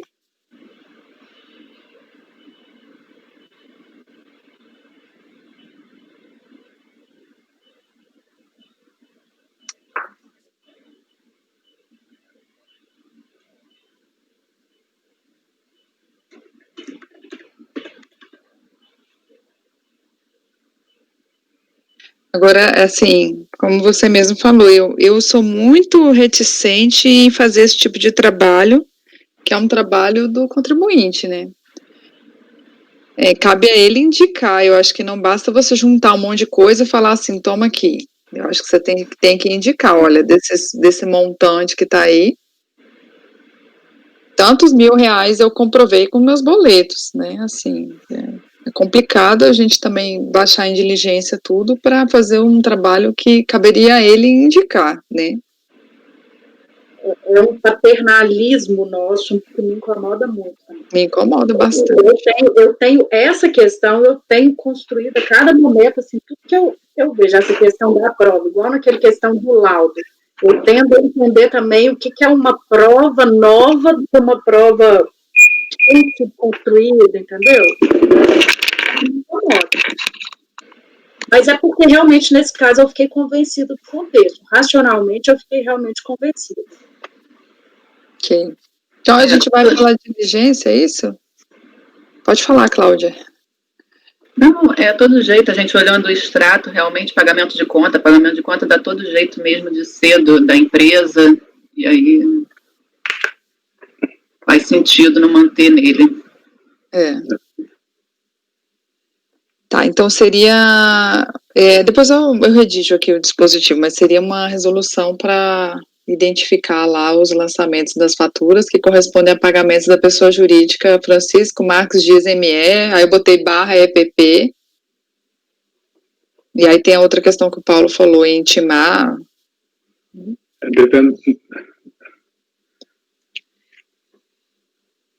O que você falou em relação a intimar? Porque tem documento ilegível, né? Eu me deparei com alguns documentos ilegíveis. Não sei se é fatura se era só extrato bancário ou se era fatura de cartão de crédito também. Inclusive, o que a Letícia colocou no processo não dá para ler. Não sei se é por conta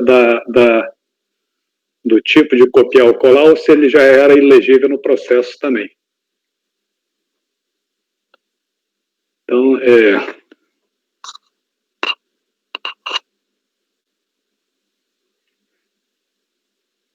devendo providenciar diligências eventualmente necessárias no caso de haver documentos de parca legibilidade, por exemplo. Normalmente, essa parca legibilidade é decorrência do processo de digitalização, entendeu? Porque os documentos são documentos que já foram apresentados lá na ação fiscal, então eles teriam que ser legíveis para estar aqui no processo, entendeu? Então, providencie diligências necessárias. Na eventualidade de haver documentos ilegíveis.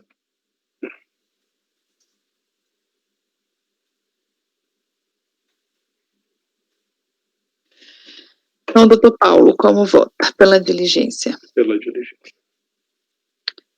Doutor Wesley.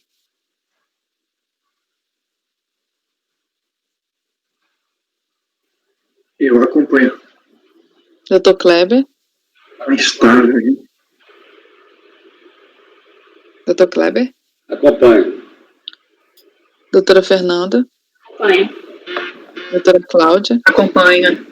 Doutor Maurício. Acompanha.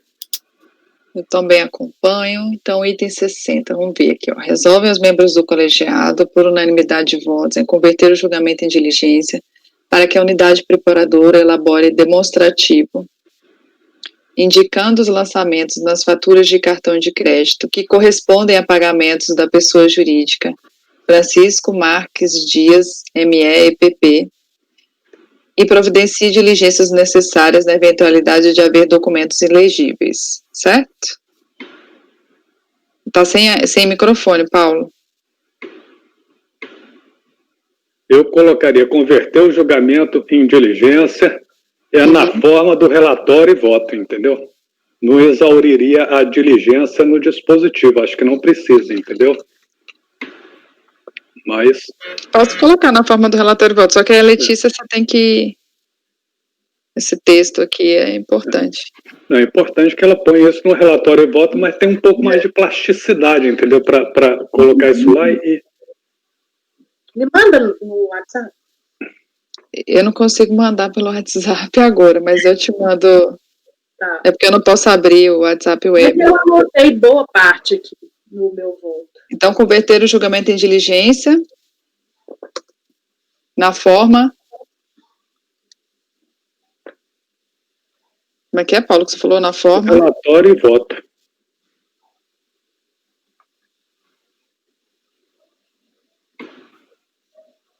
Resolve os membros do colegiado por unanimidade de votos em converter o julgamento em diligência na forma do relatório e voto.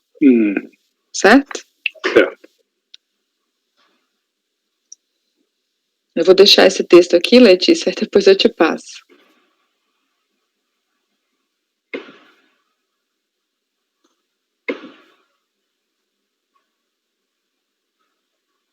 Então, indo para o próximo, 61, Geraldo da Cruz, também da Letícia. Este aí é onde eu tenho problema, né, porque é uma intempestividade, que eu tenho problema porque realmente a gente sempre fica inseguro. Bom, mas eu vou direto para o voto. Olha, tendo o recorrente sido cientificado do acórdão recorrido em 27 de outubro de 2011, tá agora que eu coloquei aqui nessa versão, folhas 48, consoante a AR juntada aos autos, tem-se que o recurso apresentado em 6 de janeiro de 2012 é notadamente intempestivo, folhas de número 65. Então, eu deixo de conhecer o presente recurso diante da sua intempestividade.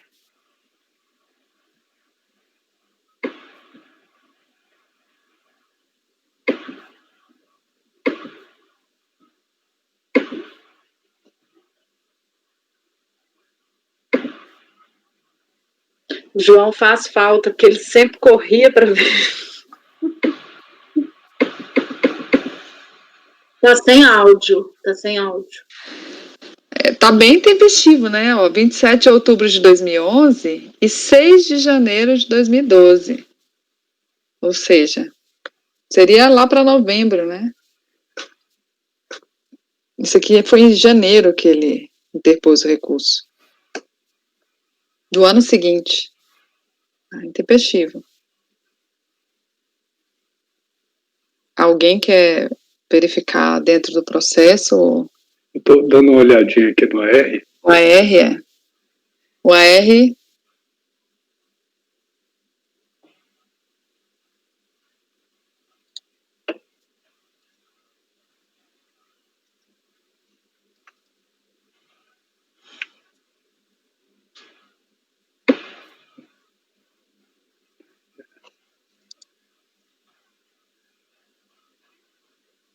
O R tá 27 de outubro de 2011 mesmo. Tá. Tem um negócio, parece fogos. Vocês estão ouvindo?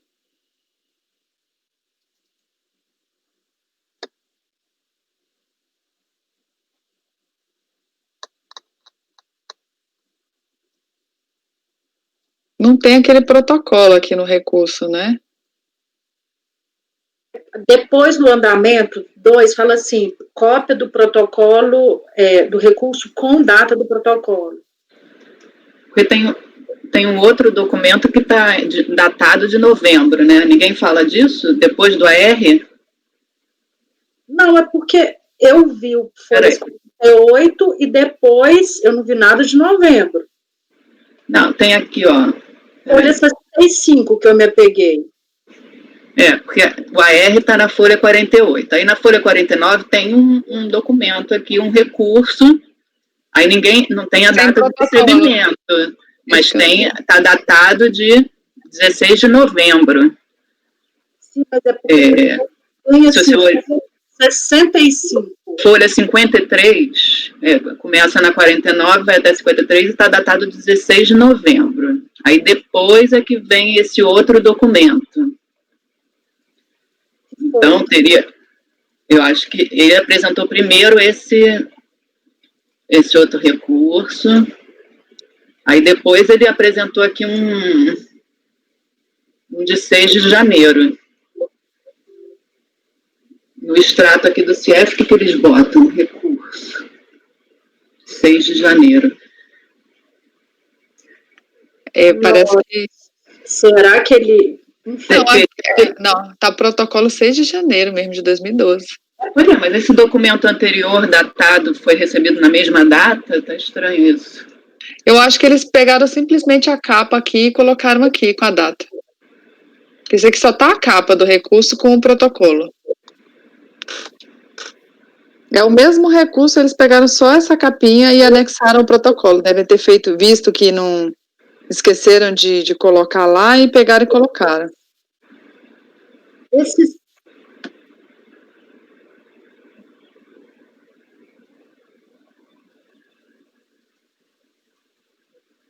Eu consideraria essa data que está aí desse protocolo. Eu também, enfim, eu tenho um voto dele também ali, mas é porque eu só localizar, ou diligência, né? É porque realmente eu não vi protocolo de novembro. Não tem, não. Não tem. Não vi nada. Só tem a data da assinatura do recurso como sendo de novembro. Isso aí não quer dizer nada. O extrato do sistema está apontando janeiro mesmo, 6 de janeiro, na folha 66. Mas não sei. Não sei se isso pode ter um embargo, se seria melhor confirmar numa resolução, mas realmente não tem protocolo esse documento de novembro. E ele não nega nada em relação à tempestividade.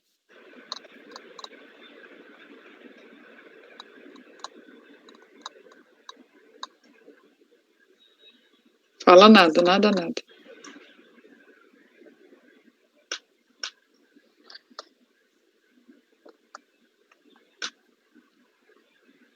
Eu acho que a unidade viu que não tinha colocado e anexou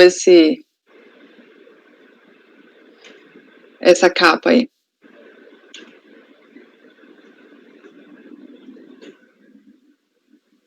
Uma resolução, não, presidente. E olha só. Mas eu não sei se uma resolução vai resolver isso. Vai resolver. Porque esse outro documento está 6 de janeiro, né?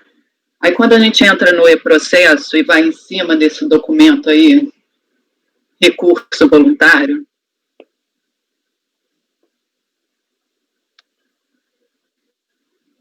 aí aparece autenticado em 7 de dezembro de 2011.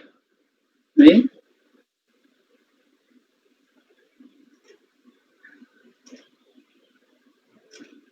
E foi autenticado em 26 de dezembro?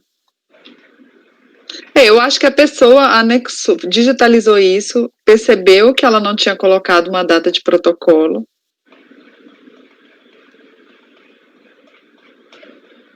Foi lá e colocou, mas aí também ele não tem como, como é que ele anexou um recurso antes?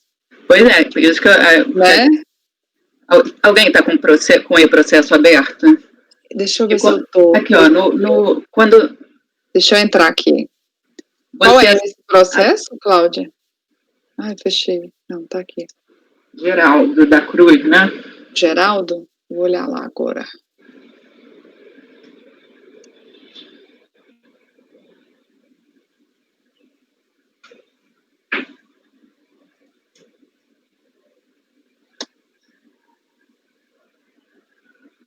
Para relatar. Tá bem lento o meu processo, pra falar a verdade. Vou procurar aqui Geraldo.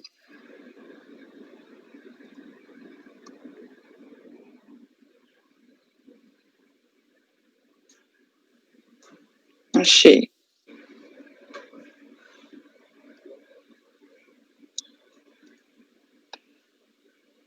Aqui. Aí você entrou no recurso voluntário? Não entro não, eu tico, aperto na caixinha, né, para ticar ele. No recurso, na caixinha do recurso. Aí você foi Na caixinha do recurso, aí vai no I. Isso. Aí, isso é que eu não tenho muito conhecimento. Aí quando você vai no I, aí aparece signatário do documento, autenticado em 7 de dezembro de 2011. Ou seja, então nessa data já teria sido apresentado? Sim. Não é isso que está dizendo? Então esse documento foi apresentado antes de janeiro, né? Com certeza. Mas também está autenticado em 7, mas incluído, aí na linha de baixo está incluído em 5 de janeiro, então eu estou na dúvida disso, mas de qualquer jeito tem uma data aí em dezembro. Ele foi autenticado em 7/12/2011. Mas na linha seguinte diz que só foi incluído em janeiro. Como é que foi autenticado antes da inclusão? Eu estou na dúvida disso. Provavelmente, bom, só se foi uma pendência de solicitação disjuntada, né? Aí ele foi e incluiu a solicitação disjuntada em 5/1. É bem possível. Esse Marcos incluiu e essa Edna Maria autenticou. Sei lá. Mas ele foi autenticado em 7/12/2011. Em sendo 7/12/2011, ainda estaria intempestivo, eu acho. Porque, ó, é 27 de outubro de 2011. Ou seja, dia 7 já estava intempestivo. Mesmo que fosse nesse dia aí, também estaria.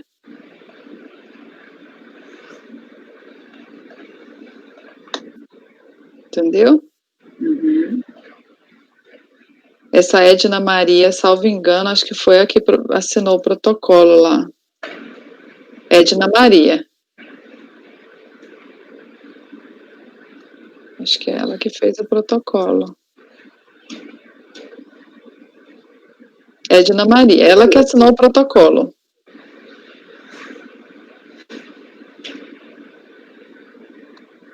São alegações extremamente genéricas no recurso. Inconstitucionalidade, falta de fundamentação. Mas, de toda forma, Letícia, mesmo se a gente considerar essa data aqui da inclusão do documento, não estaria ainda assim. A gente só tem uma data de assinatura do contribuinte, mas não significa que ele protocolizou naquela data, né? Como a gente tem uma data de protocolo e não é processo, a gente tem uma data de anexação do documento, eu acho que dá para comprovar que está intempestivo. Agora, se ele tiver provas de que ele anexou isso e achar por bem embargar a decisão, aí tudo bem, a gente analisa.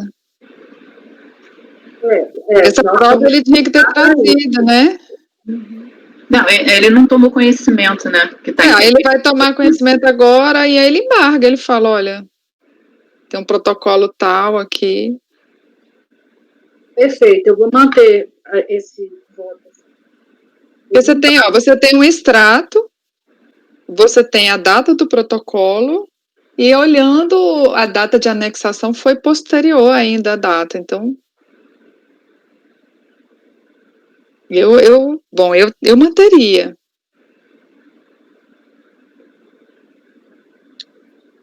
E aí, caso ele entenda que se sentiu lesado, provavelmente ele vai embargar.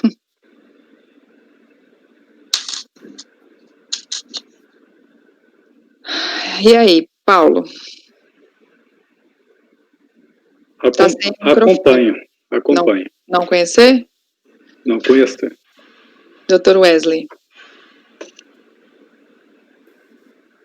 Eu acompanho, presidente. Dr. Kleber. Doutora Fernanda. Acompanho. Doutora Cláudia. Acompanho. Doutor Maurício. Eu acompanho. Eu também acompanho. Então, item 61, Geraldo da Cruz, acorda aos membros do colegiado por unanimidade de votos em não conhecer do recurso. 62, Ilânia, do Maurício. Esse desabafo aí foi... Não, eu estou com muita dor nas costas, para variar um pouco. Já a gente termina, a gente está bem adiantado. Esse aqui é bem tranquilo, é um recurso voluntário. Se for tranquilinho, a gente faz esse e o próximo e para. Os dois eu acho que são tranquilos. Tá? É um recurso voluntário, folha 168 a 182, em que a recorrente sustenta em síntese que houve erro na tipificação legal da lavratura do auto de infração, no que se refere à multa isolada, o fisco confundiu existirem duas figuras punitivas distintas, quando na realidade a Lei 9.430 dispõe apenas sobre uma com diversidade de tratamento. A previsão de mais do método de exigência dos incisos do parágrafo 1º do seu artigo 44 não implica a existência de mais de uma hipótese de incidência, uma para multa de ofício e outra para multa isolada. Não cabe aplicação cumulativa de ambas as multas supostamente ocasionadas por o mesmo fato gerador, IRPF, tido por omitido, incidente sobre a mesma base de cálculo, receitas de arrendamento rural. Tais penalidades apenas poderiam ser aplicadas alternativamente, nunca cumulativamente, o que é ratificado pela própria jurisprudência administrativa do CARF. Tá? Aí, transcrevo o que tem no relatório lá da notificação, folhas 9 a 11, tá? A DRJ negou o provimento da impugnação, mantendo integralmente a exigência fiscal, conforme o entendimento está resumido na ementa aí que eu transcrevi para vocês, folhas 157 a 164. Tá? Curiosamente, há uma matéria não impugnada aí nesse caso, que é justamente de recebimento de pessoa física pelo arrendamento de área rural, a questão da omissão de rendimentos. Tá? A única matéria que foi ventilada também no recurso, como a própria recorrente se manifestou, lá as folhas 145, é a das multas, da multa de ofício e da multa isolada. Tá? Sobre essa questão ainda eu cito ali as folhas 160 a 163 da DRJ, tá? Mas me parece que nesse caso aqui a questão tratada diz respeito a só as multas mesmo, então apliquei aqui a súmula CARF 147, tá? Que estabelece que somente com a edição da medida provisória 351/2007, convertida na lei número 11.488/2007, que alterou a redação do artigo 44 da 9.430 de 96, e que passou a existir a previsão específica de incidência de da multa isolada na hipótese de falta de pagamento do carnê-leão, 50%, sem prejuízo da penalidade simultânea pelo lançamento de ofício do respectivo rendimento no ajuste anual. Aqui o imposto de renda diz respeito a 2004, 2005 e 2006. Então, com base nisso, me parece que deve ser afastada a aplicação da multa isolada de 50%. E, em razão disso, eu sugiro dar provimento ao recurso para fim de afastar a aplicação da multa isolada nos termos da súmula 147 do CARF.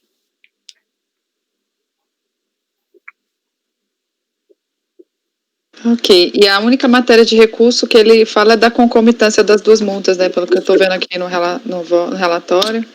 Então, é o caso de dar provimento mesmo, né, integral. Me parece que sim, senhora presidente. Ok. Alguém tem algum questionamento? Paulo? Acompanho. Doutor Wesley? Acompanho. Doutor Kleber? Acompanho. Doutora Fernanda? Acompanho. Doutora Cláudia? Acompanho. Doutora Letícia? Acompanho. Eu também acompanho. Então, vamos lá. Todos os membros do colegiado, por unanimidade de votos. em dar provimento ao recurso para afastar a aplicação da multa isolada.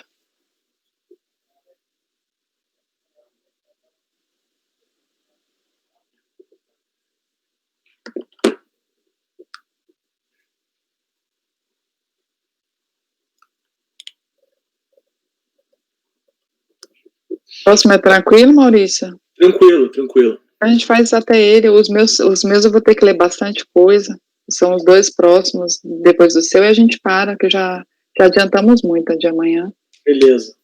Nesse caso, senhores, é um recurso voluntário que está nas folhas 177 a 190, em que a recorrente sustenta em síntese o seguinte: houve cerceamento de defesa por estar ausente a fundamentação legal apta a legitimar a atuação. Além disso, não houve fiscalização à pessoa jurídica do Instituto Educacional Imaculada Conceição, que foi o real beneficiário da indenização paga pela empresa General Electric do Brasil S.A. Não há suporte legal para desconsiderar a relação jurídica entre o mencionado instituto e a empresa General Electric do Brasil, o que caracteriza a ausência de fundamento e ofensa ao princípio da motivação. Portanto, é nulo o ato que constitui o crédito tributário. B. A decisão recorrida diverge do quanto afirmado pela auditoria fiscal no que se refere à propriedade de valores. C. A autuação confunde a pessoa física da recorrente com a pessoa jurídica do instituto. Para tributar os valores em questão, o fisco deveria ter iniciado o procedimento fiscal em fase da pessoa jurídica. Inexiste lei ordinária, a lei ordinária de que fala o parágrafo único do 116 do CTN, a qual permitiria às autoridades administrativas a desconsideração do negócio jurídico com indício de simulação.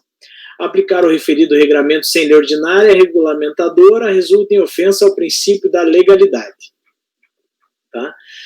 Essa questão diz respeito ao auto de infração que constitui crédito tributário de imposto de renda à pessoa física em face de Ivone Consuelo da Silva, referente a fatos ocorridos no exercício 2006, ano calendário 2005. Tá? Na descrição dos fatos que deram causa ao lançamento consta o termo de verificação fiscal, folha 61 a 64, tá? Que a fiscalização foi instaurada em razão do fato de a contribuinte ter declarado na sua DIR PF relativo ao período mencionado os rendimentos isentos e não tributados no item lucros e dividendos recebidos no valor de 6 milhões e pouco. Na declaração de RPJ em lucros e dividendos distribuídos o valor de apenas 107.844. Aí eu transcrevo o termo, tá? Cito ainda quais são os documentos que foram trazidos, menciono a impugnação apresentada pela contribuinte, as folhas 117 a 119, e faço menção ainda ao acórdão 1253.008 da DRJ do Rio de Janeiro, folhas 162 a 167, que negou provimento à impugnação, mantendo integralmente a exigência fiscal, conforme aí a brevíssima ementa transcrita. Tá? O recurso... E por que eu menciono, pessoal, por que eu menciono o recurso, a impugnação? Por quê? Porque na impugnação ela alegou tão somente que os documentos constantes do processo indicam que o valor da indenização em questão pertencia ao instituto e o ato de infração não apresenta embasamento legal apto a sustentar o crédito tributário cobrado, o que implicou cerceamento de defesa, e não em cerceamento de defesa, como consta aí, acabei de arrumar já. Tá? Bem, o recurso ele é tempestivo, mas eu conheço parcialmente do recurso, deixando de conhecer as matérias preclusas. Quais são as matérias preclusas do item B, C e D, acima mencionados lá no primeiro parágrafo já do relatório. Tá? Me parece não ter havido cerceamento de defesa, né, porque foi garantido ao sujeito passivo contraditório e ampla defesa, com os meios e recursos aéreos inerentes, inclusive cito aqui, transcrevo, folha 165 da manifestação da DRJ. Tá? Então não há que se falar, me parece, em cerceamento de defesa, sem razão, portanto, a recorrente nesse particular. No que se refere à omissão de rendimentos, cito também lá o artigo 42 da 9430 de 27 de dezembro de 96, lembrando aqui que o parágrafo 3º prescreve que esses créditos devem ser analisados individualizadamente, ou seja, o ônus para comprovação de que esses depósitos não são omissão de receita incumbe aqui a contribuinte. No presente caso, a recorrente não se desincumbiu desse ônus, me parece que ela não se desincumbiu desse ônus, porque não há demonstração individualizada da origem desses créditos. Tá? Cito a súmula 26, tá? E transcrevo aqui a decisão da DRJ, folhas 165 a 167, na qual me parece, fica razoavelmente claro, que a recorrente realmente não comprovou a origem desses recursos. Tá? Sem razão, me parece, portanto, a recorrente. E aí, inadvertidamente, mencionei esse item terceiro, o princípio da verdade material, o ônus da prova, após o item que acabo de ler para vocês, é necessário fazer uma inversão.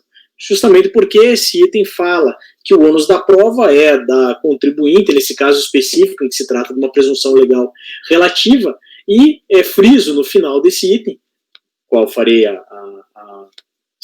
será o item 2, na verdade, da decisão, não o item 3, é importante, me parece, ressaltar que a recorrente, de fato, não se desincumbiu do seu ônus, mesmo tendo sido intimada para se manifestar nos autos. Então, diante do exposto, não conheço das matérias preclusas, pessoal, e nego o provimento ao recurso. É como voto. Doutora Cláudia. Podem falar mal aí da decisão da DRJ, tá? Eu vou fingir que eu não escuto. Eu fui a relatora. Acabei de ver que eu fui a relatora. Uma questão é que não é depósito bancário, não, esse lançamento, hein? E na fundamentação você está falando em depósito, o auto de infração não capitula como depósito bancário, não. Não é depósito. Eu vi que a decisão de primeira instância estava muito bem feita, viu? Eu adorei, viu? Falou em depósito porque ela recebeu o depósito da empresa, né? E na declaração dela estava como rendimento isenta, e ela foi instada a comprovar, mostra que isso daí é lucro distribuído isento, mas o lançamento não tem por base a 9.430, não. Deixa eu até anotar aqui. Não sei por que eu fiz essa confusão. Brilhante sua memória, doutora Cláudia. Não, minha memória, eu não sei o que eu votei mês passado, eu estou lendo tudo aqui agora, não.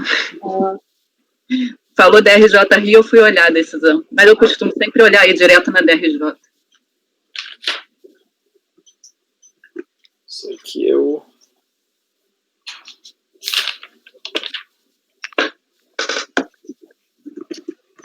Que tal a gente converter esse numa vista em mesa? Porque acho que com esse alerta aí da Cláudia, o enfoque do acordo vai ter que ser outro, entendeu? Vamos tirar esse em vista em mesa, a gente retorna nele amanhã, que está todo mundo já cansado, retornando de fim de ano, Maurício com dor nas costas, Wesley passando mal. Vou interromper a gravação e a gente vai tirar esse com vista em mesa, pode ser? Pode. A gente ficou com 2 listas para a gente verificar, tá, pessoal? Eu já fiz o pedido lá, Fernando, para o sistema, e no e-mail já me responderam já. Tá. Aí, Patrícia, nós vamos interromper a gravação e esse processo a gente vai retomar depois.